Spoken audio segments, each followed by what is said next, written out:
여러분 구독과 좋아요 부탁드립니다. 구독, 좋아요, 구독. 코로나19 때문에 조금 어떤 소강 상태라든지 감소 추세에 좀 있을 것 같고요. 그리고 실질적으로 일본으로 가야 되는 친구들이 있는데 일본 취업이 확정돼서 근데 지금 코로나19 사태 때문에 아직 못 가고 있는 그런 부분들이 있습니다. 네. 그래서 올해 당장에 여러분들이 지원하시려고 하는 부분들은 조금 어떤 시간, 템포라든지 이런 거 좀 조절하시면 좋을 것 같고요. 이후에 여러분들이 혹시나 해외 취업을 계획하고 계셨다고 한다면 그건 정상적으로 진행하시는 것도 좋은 방법이 될 것 같습니다. 네. 이제 해외 취업을 희망하는 취준생들이 실제로도 굉장히 많은 것으로 그렇죠. 알고 있는데 그 네. 비율이 좀 어느 정도죠? 한 구인 구직 사이트에서 성인 남녀 3,545분을 대상으로 해외 취업 의향에 대해 조사를 했더라고요. 그랬더니 응답자의 절반 이상, 55%가 해외 취업을 원한다고 대답했다라고 해요. 성별로 살펴보니까 남성이 60.5%, 여성이 50.3%보다 남성분들이 조금 더 높았고요. 그렇네요. 예, 물론 근데 이 설문 대상이 우리 취준생만 한 건지 아니면 현재 직장인까지 포함한 건지는 뭐 정확하게 밝혀지지 않지만 절반이 넘는 수치가 나왔다는 거는 긍정적으로 좀 생각을 한다라고 좀 볼 수 있을 것 같고요. 두 분은 어떠세요? 만약 해외 취업을 할 기회가 네, 있다라고. 뭐 요즘은 해외가 좀 위험하고 나중에 사태가 좀 진정되면 나가야 되긴 네네네. 하지만 네. 워낙 그 로망이 있잖아요. 해외 네. 취업하면 뭔가 아메리카노 딱 들고 이렇게 하면서 이 트렌치 코트 딱 입고 네. 네. 물론 한국에서도 다 할 수 있는 것들이긴 한데 약간 어느 영어를 나라로? 쓰면서 약간 어느 나라로? 약간 뭐 미국 뭐 뉴욕 약간 뭐 미국. 그런 월가로? 네, 월가 아. 그 월가의 황소를 보면서 너무 약간 사행성에 사로잡히신 거 아닌가요? 네. 교육 씨는요? 교육 씨는요? 저는 한국에 있고 싶어요, 사실. 어. 가족들과 친구들이 있는 한국에 네. 머무르고 아. 싶은데 이렇게 취준생들이 한 절반 넘게 해외 취업을 선호하는 이유는 뭐라고 하나요? 저 또한 우리 교육 씨처럼 네. 한국에 있고 싶어요. 아, 전 뭐죠? 네. 근데 이제 네. 저는 이게 여러분들이 대학교를 딱 들어가신 다음에 이후에 뭐 어학연수라든지 아니면 뭐 우리가 흔히 얘기했던 유럽 배낭여행이라든지 이런 경험을 한 분과 안 한 분이 좀 이렇게 갈리는 것 같아요, 보니까. 그래서 저 같은 경우에도 사실 그런 기회가 있긴 했는데 저는 안 갔거든요. 굳이 내가 한국에서 일하면 됐지. 그러다 보니까 사실 사고가 약간 좀 굳고요. 그다음에 세상을 바라보는 눈이 상대적으로 좀 좁은 것 같긴 해요. 그래서 저는 여러분들한테 이 해외 취업을 말씀드리기 전에 좀 다양한 것들을 경험해 보는 게 필요할 것 같고요. 가급적이면은 아까 말씀드렸던 연수라든지 아니면 뭐 해외 봉사활동이라든지 그다음에 요즘에는 학교들마다 이런 교환학생 제도가 잘 돼 있으니까 그런 걸 통해서 좀 넓은 세상을 경험하신 다음에 진짜 세계는 넓고 할 일은 많다라고 하는 마인드를 갖고 그다음에 해외 취업을 가시든지 국내 취업을 가시면 좋을 것 같고요. 그 이유도 1위를 보니까 네. 글로벌 경험을 쌓을 수 있어서가 1위였어요. 그러니까 오. 요즘엔 또 굉장히 세계가 다 잘 연결되어 있잖아요. 맞아요. 그럼에도 불구하고 우리가 다 이해할 것 같고 다 뭔가 수용할 것 같지만 또 막상 그렇진 않습니다. 그래서 직접 내가 부딪혀 보는 게 중요하니까 글로벌 경험을 쌓을 수 있어서가 56.1%로 1위였고요. 그 다음 순위를 보면 한국보다 근무 환경이 좋을 것 같아서가 맞을 것 같아요. 42.3%. 그 다음에 급여 등의 대우가 더 좋아서. 다음에 다른 나라에 살고 싶어서. 뭐 이 부분은 아무래도 미세먼지라든지 이런 것 때문에 그런 이슈들이 좀 있는 것 같고요. 그 다음에 이제 가장 좀 가슴 아픈 게 국내에서 취업이 너무 어렵다 보니까. 아하. 네. 그리고 능력 위주로 채용하고 보상할 것 같아서 등의 의견이 좀 이어졌습니다. 네. 그래서 이런 것들을 좀 보면은 저는 1위에 여러분들이 다시 한번 좀 주목하시면 좋을 것 같은데 글로벌 경험을 쌓는다라고 하는 거는 단순히 그곳에서 산다는 게 아니라 그곳에 있는 언어라든지 문화라든지 나와 다른 사람들을 이해할 수 있는 수용성의 자세가 필요한데 이는 비단 글로벌 경험뿐만 아니라 여러분들이 조직 생활하실 때 굉장히 좀 필요할 것 같아요. 그러니까 요즘 여러분들을 바라보는 시각이 너무 좀 나만 아는 거 아닌가, 다른 사람들과 어울리는 걸 좀 어려워하지 않는가 이런 부분들을 좀 많이 걱정하니까 네. 여러분들이 글로벌 경험 이퀄 다양한 사람들, 문화들에 대한 이해, 나와 다른 사람에 대한 이해 이런 부분들을 항상 좀 훈련해 주시려고 하고요. 그런 것들을 해외에 나가서 경험하시면 조금 더 좋겠다. 그런 의미로 받아들이시면 좋을 것 같습니다. 네. 이렇게 뭐 세계 여러 곳에 취직하고 싶어하는 이유를 들어봤는데 네. 그렇다면 어떤 국가가 가장 좀 선호도가 높은가요? 만약에 교육 씨가 취업을 하고 싶어요. 아까 나연 씨 저요? 말씀하셨으니까. 네네네. 네. 어디로 가고 싶으세요? 글쎄요. 저도 미국이 아닐까. 그렇죠. 예. 그래서 보니까 취업하고 싶은 국가 미국이 53.8%로 1위였습니다. 비슷하구나. 예. 네. 그다음 다음이 이제 캐나다, 그다음에 호주, 어허. 그다음에 싱가포르, 그다음에 영국 등의 순으로 나타났습니다. 보면 공통적으로 다 영어권, 그 영어를 사용하는 그러네요. 그런 국가죠. 영미권. 그런데 이번 코로나19 사태로 인해서 또 바뀔 것 같아요. 그렇죠. 그렇겠네요. 여러분들이 그럴 이제 예전에는 수가 있겠네요. 무조건 선진국이니까 좀 가고 싶다라고 했는데 네. 이번 각 국가의 어떤 방역 체계라든지 대응하는 그런 것들을 보시면 좀 생각할 것 같습니다. 아무튼 알겠습니다. 우리나라 분들은 미국을 제일 가고 싶어 한다고 합니다. 알겠습니다. 사실 근데 뭐 해외 취업하면 가장 먼저 떠오르는 게 일본이긴 합니다. 그렇죠. 거리상으로도 가깝고 네네. 많이 또 예전에 많이 했었는데 네. 이 순위에 못 든 이유가 뭔지는 알 것 같습니다만 뭔가요? 지난해 같은 네. 조사에서 35.3%의 높은 비율로 취업하고 싶은 국가가 바로 일본 2위였는데요. 네. 네. 근데 작년이죠. 작년에 조사 결과에는 8위로 아이고. 무려 6계단이나 하락했습니다. 어. 말씀하신 것처럼 일본 같은 경우에는 가까운 거리, 그다음에 높은 치안 수준, 그다음에 이제 많은 외국인 인력들 채용 때문에 좀 많이 선호했었는데 최근 불거진 일본의 수출 규제, 뭐 불매 운동 이런 영향을 좀 미친 것 같습니다. 네, 그렇다면 이 국가별로 해외 취업의 분야는 좀 어떻게 네. 되는지 또 궁금하거든요. 다양한 국가의 다양한 분야의 일을 진행하고 있는데요. 먼저 우리 가까운 일본부터 좀 살펴볼게요. 네. 일본의 경우에는 크게 3가지 직종으로 많이 갑니다. 첫 번째는 이제 종합 사무직이라고 여러분들이 많이 들어보셨을 거예요. 이쪽은 이제 외국 인력 수요가 증가하면서 영어라든지 일본어 능력이 좀 요구되고 있는데 종합 사무직이 뭐냐? 한마디로 얘기해서 일본 기업이 해외로 좀 많이 나가고 있습니다. 그러다 보니까 글로벌 인재 채용이 필요하겠죠. 이에 따른 수요가 증가하는 분위기고요. 기업의 차세대 경영자를 육성하기 위한 목적으로 전공은 중요하지 않다. 직무 역량이라고 하는 부분을 좀 보고요. 일본 기업은 특히나 로얄티라고 하는 부분을 좀 많이 봐요. 그러다 보니까 이런 한번 채용을 해서 다양한 분야들을 거쳐서 우리가 어떤 글로벌 인재로서 좀 육성하겠다 이런 부분이고요.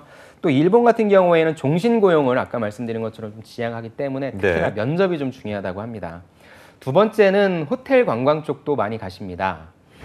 이번에 이제 2020 도쿄 올림픽 때문에 그 수요가 늘어났다고 하는데 이제 최근 뉴스가 연기됐다라고 나와서 네. 이것도 역시 인력 조정이 좀 필요할 것 같고요.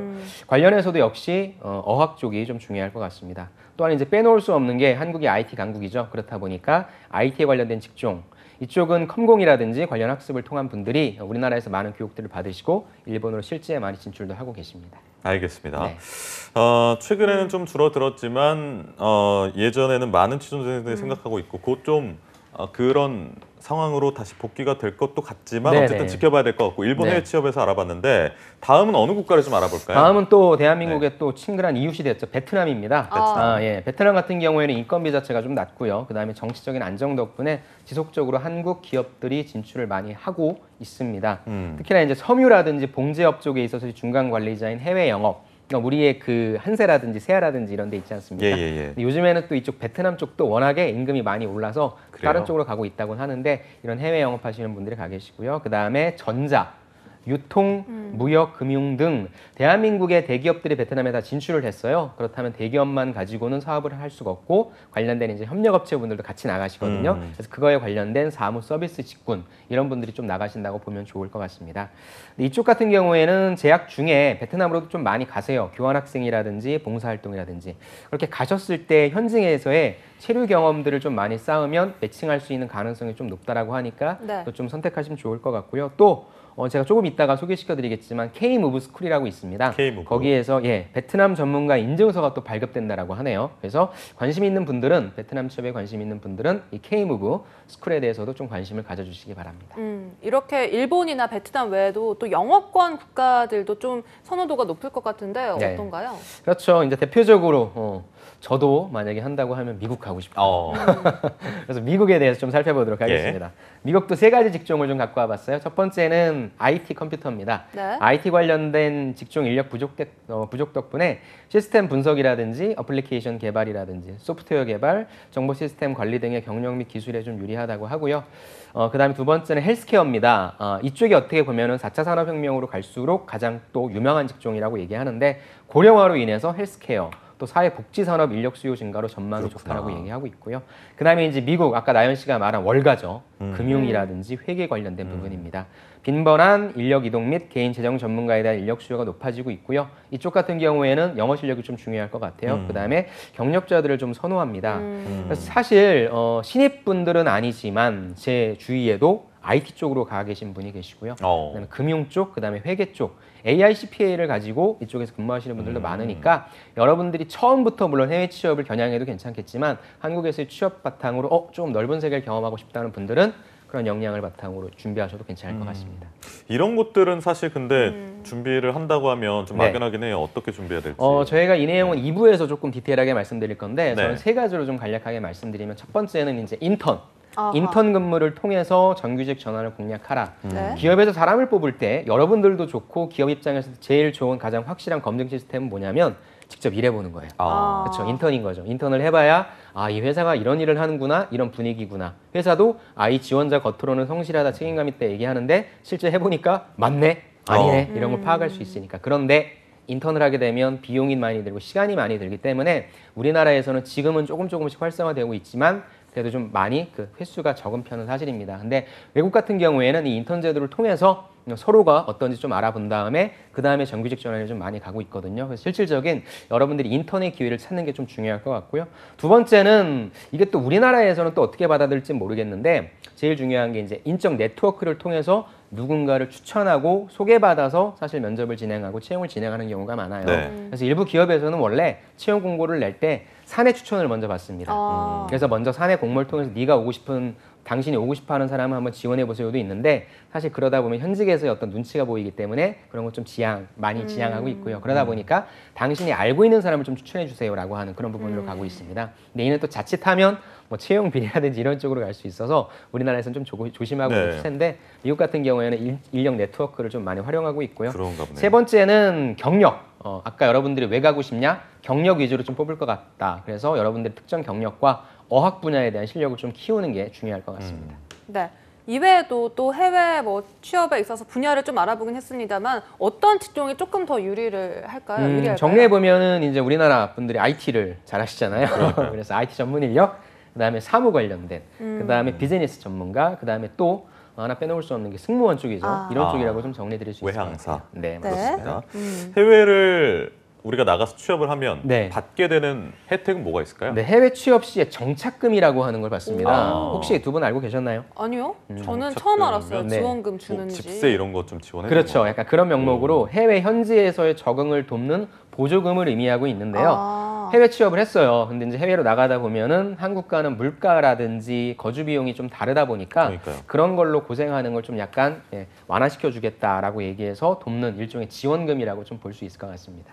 국가에 네. 따라서 받는 지원금의 액수도 좀 다를 것 같아요. 네네. 이거는 크게 두 가지 분류를 통해서 지원금이 좀 나뉘는데요. 같이 표를 보시면서 좀 한번 얘기를 좀 나눠볼게요. 일단 구분은 지원금 우대 국가가 있고요. 선진국 분류 국가가 있습니다.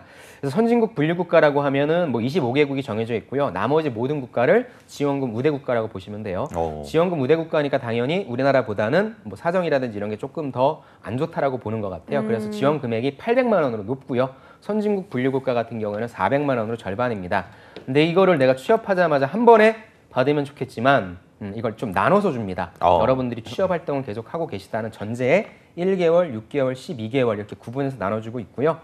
총 3회로 이렇게 나눠 지급되고 있는데 올해 같은 경우에 2020년도 보니까 4,400분을 이 지원 제도로서 좀 여러분들한테 도움을 주겠다고 말씀하시더라고요. 정말요? 예, 그래서 보니까 지원금 우대 국가에 1,400분, 그 다음에 선진국 분류 국가에 3,000분 이렇게 좀 기준을 잡았다고 하니까 여러분들이 이 제도는 아까 말씀드린 이게 저희 좀 이따 또 말씀드리겠지만 잡플러스라고 있거든요. 네. 잡월드 그쪽에 그 사이트를 들어가셔서 살펴보시면 좋을 것 같습니다. 이거는 그러니까 네. 지원 주체가 그 내가 취업할 그 기업이 아니라 예, 국가에서 보죠. 국가에서 우리나라에서 네네, 지원해 주는 맞습니다. 거예요. 되게 좋다. 네. 네. 이렇게 그러면 지원금을 받는데 약간 자격 같은 것도 있을 것 같은데 어떤 자격이 있죠?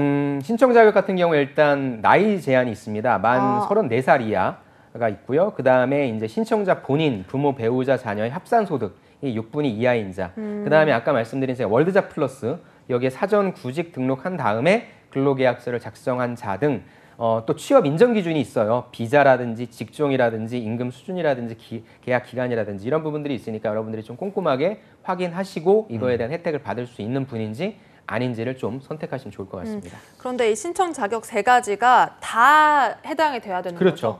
거죠? 네. 네, 알겠습니다. 그렇다면 이제 본격적으로 해외 취업을 위해서 어떤 준비를 해야 할까요?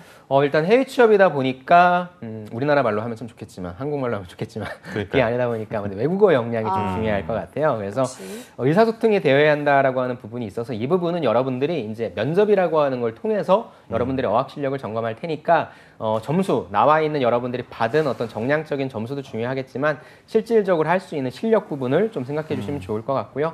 또 계속해서 얘기하고 있지만 여러분들이 가고자 하는 직무에 관련된 경험, 지식, 경력 이런 것들은 무엇이 있는지 체크를 해보시는 게 좀 필요할 것 같고요. 관련된 학위라든지 자격증 있으면 좋을 것 같아요. 그 다음에 이제 좀 실질적인 부분이긴 한데 지원금도 나오지만 초기에 체류 자금도 좀 필요할 것 같고요. 그 다음에 다양성이라고 하는 부분을 수용한다는 거에 있어서 해당 문화에 대해서 좀 이해하는 이런 부분도 좀 필요할 것 같습니다. 알겠습니다. 다른 능력도 중요하겠지만 그래도 뭐니 언어가 기본이다. 네, 일본 취업 준비하는 경우에 업무 수행이 가능한 정도의 일본어가 좀 중요하다고 하는데요. 일본어는 기준이 보니까 JLPT 한 1급에서 2급 정도로 보더라고요. 그다음에 네. 영어 회화까지 가능하면 아까 우리가 종합사무직 같은 경우에는 일어와 영어를 둘 다 잘하면 좋다고 얘기했잖아요. 이 정도를 좀 갖추고 있으면 좋고요. 그다음에 아까도 말씀드린 추천이 좀 중요하니까 여러분들이 뭐 아르바이트가 됐건 아니면 워킹홀리데이가 됐건 아니면 무슨 교환학생이 됐건 나름대로 좀 인맥을 구축해 놓으시고 그쪽에서의 현지 인적 네트워크를 활용하시는 게 좀 좋고요. 실제 제 가장 친한 친구의 사례를 좀 말씀드려도 될까요? 네. 이 친구 같은 경우에도 초반에는 캐나다로 어학연수를 갔어요. 근데 이 친구 같은 경우에 뭐 영어를 되게 하고 싶어서가 아니라 뭐 이것저것 좀 하다가 좀 실증을 금방 느끼는 친구 있죠. 그리고 조금만 해도 잘하는 친구들 있잖아요. 그런 분들 있어요. 그렇죠. 그래서 그냥 영어를 한번 해봐야 되겠다라고 해서 저랑 똑같이 이제 군대 제대를 하고 저는 그냥 나름대로의 그냥 뭐 그런 활동을 하고 이 친구는 이제 연수를 간 거예요. 근데 캐나다에서 영어 공부를 했는데 너무나 재밌었던 거죠. 그래서 야 이거 안 되겠다. 이 영어를 가지고 내가 다시 비즈니스를 좀 하고 싶다 해서 미국으로 건너와서 거기에서 아르바이트 같은 걸 좀 했고요. 이 친구가 추천했던 아르바이트 중에 어떤 아르바이트 추천했냐면 여러분들 한번 좀 생각해 보세요. 음식점에서 아르바이트를 하라고 하더라고요. 왜요? 그래요? 근데 음식점 아르바이트에서 특히나 전화 주문 받는 걸 하면은 어학 실력이 엄청나게 빨리 는데요. 예, 그러니까 사람들이 음식 배달할 땐 빨리빨리 얘기하잖아요. 특히나. 예, 그래서 그런 때에 처음에 무슨 말인지 못 알아들어서 내가 이걸 해야 되나 말아야 되나 생각을 했는데 그때 배웠던 어학 실력이 굉장히 많이 늘어서 음식점 서빙부터 시작해서 지금은 호텔 체인의 매니저로 있거든요. 예, 그래서 물론 지금은 또 코로나19 때문에 최근에 미국의 거기 어디죠? 타임스퀘어를 보여줬는데 진짜 사람이 없더라고요. 아무튼 좀 그런 상황이긴 한데 그 친구 같은 경우에도 현지에 있는 네트워크를 좀 많이 활용해서 최종적으로 지금 호텔에 매니저로 일하고 있는데 여러분들 이런 것처럼 가셔서 끈을 만드시는 게 중요할 것 같아요. 그래서 가서 공부하는 것도 중요하지만 인적 네트워크를 만드시는 거 추천드리고 싶습니다. 또 이렇게 사례를 말씀해 주시기도 했는데 그렇다면 해외 취업을 좀 준비하기 위해서 좀 더 미리미리 이렇게 준비를 해야 될 것이 있다면 어떻게 있을까요? 이 미리미리 해둔다라고 하는 측면도 저는 두 가지일 것 같아요. 첫 번째 여러분들이 신입이냐 아니면 두 번째 경력이냐에 따라 가는 것 같은데 일단 여러분들이 신입이라고 한다면 내가 해외 취업 쪽에 어느 국가를 갈 것인지 국가마다 여러분들을 뽑는 직종이 좀 다르고요. 그거에 따른 여러분들이 교육도 받으셔야 될 테니까 일단 그거부터 좀 고르시는 게 중요할 것 같아요. 그런데 여러분들이 만약에 경력이다라고 한다면 저는 직무를 조금 봤으면 좋겠습니다. 또 아까 제 주변에 IT 아니면 그 금융 쪽에 근무하고 계시다는 분들도 한국에서 그런 근무를 하셨고요.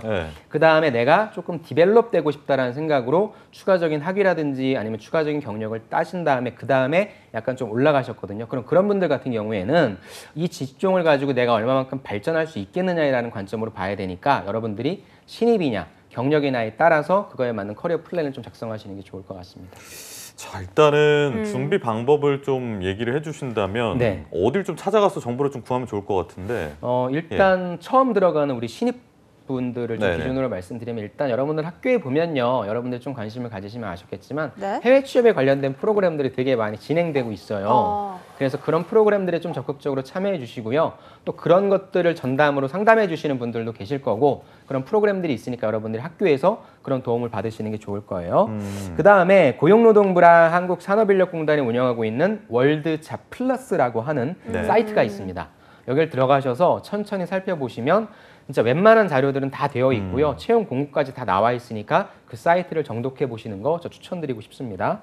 그 다음에 마지막으로는 코트라 있죠. 코트라도 코트라 카페라고 하는 곳에서 여러분들의 자기소개서를 바탕으로 이력서 작성법이나 면접 질문 대응법 이런 부분들에 대한 전문 상담 받을 수 있고요. 또 실질적으로 이렇게 해외 취업한 성공 사례도 많아서 여러분들이 그런 성공담도 좀 엿볼 수 있다라고 합니다. 그래서 이와 같은 인프라 같은 게 잘 되어 있으니까 여러분들이 일단 검색창에 해외 취업 치시고 그다음에 학교라든지 기관 가셔서 좀 점검 받으시면 플랜을 잘 세우실 수 있을 겁니다. 네.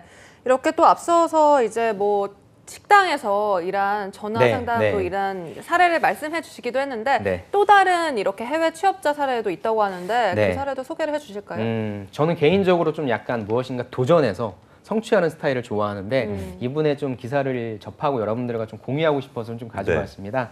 이분 같은 경우에는 한국에서 애니메이션 작가로 활동하던 K씨인데요. 네. 이분은 해외 취업을 꿈꾸고요. 3년 전에 워킹홀리데이 비자를 받아서 캐나다로 건너가셨다고 합니다. 그래서 현재는 세계적인 게임 회사에서 축구 게임 그래픽 디자이너로 일을 하고 있다라고 해요. 그럼 이분이 처음부터 이렇게 가려고 했냐? 그건 아니었어요. 대학교 졸업한 후에 1년간 애니메이션 연출을 배웠다라고 합니다.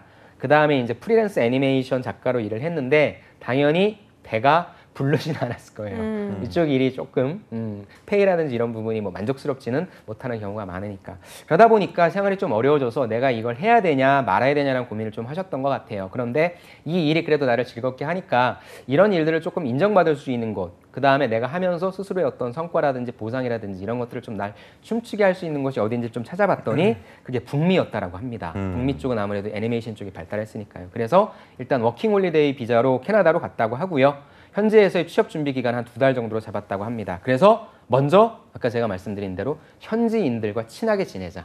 이 사람이 직접적인 그 일을 하지 않더라도 또 소개시켜 줄 수 있으니까. 그리고 미디어 센터에 가서 자원봉사도 하고요. 영상 관련이나 애니메이션 관련한 지역 커뮤니티 활동도 했다고 합니다. 그러면서 친한 사람들한테 이제 나 여기서 구직 활동하고 있다. 도와달라 이렇게 얘기를 한 거예요. 그랬을 때 캐나다도 역시 마찬가지로 관련 업계에서 일하는 사람의 추천서가 되게 중요하다고 하기 때문에 최대한 기회를 많이 만들었고요. 그렇게 취업을 하셨고 그 다음에 영주권을 받아서 계속적으로 진행하시면서 또 추천받아서 지금에 있는 회사까지 취업을 하셨다고 합니다.